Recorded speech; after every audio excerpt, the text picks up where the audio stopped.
Secrets, Lies, and Lullabies by Heidi Betts. Narrated by Laurence Bouvard.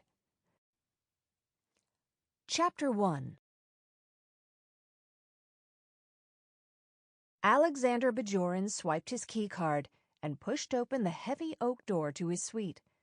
He'd been halfway down the winding mile-long drive leading away from the luxurious yet rustic resort, aptly named Mountain View Lodge, when he realized he'd forgotten a stack of much-needed paperwork. Now he was late for his meeting, and it was going to be nearly impossible to make it into downtown Portland on time. He let the door swing closed behind him as he marched toward the large cherrywood desk on the far side of the sitting area. 6 steps in, he stopped short at the sound of someone else moving around in the suite.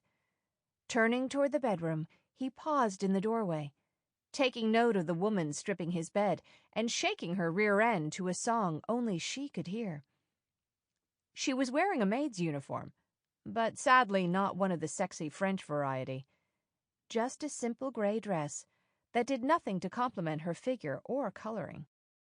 Her blonde hair was pulled up and twisted at the back of her head, held in place by a large plastic clip, but he could still see bits of color peeking out here or there.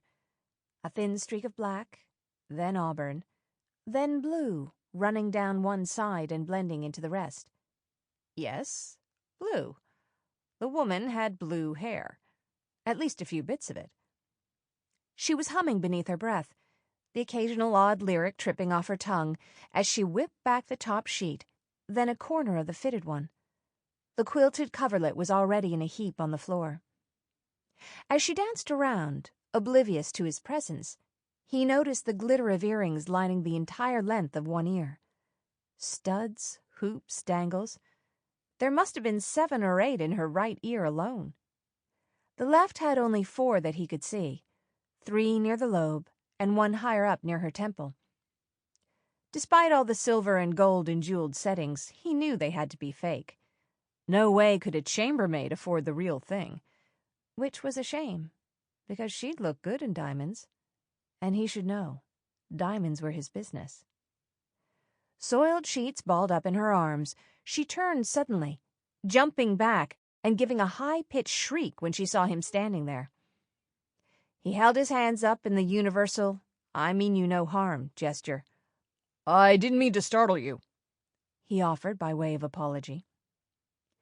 Reaching up, she yanked the buds from her ears and tucked them into the pocket of the white apron that must have held her MP3 player.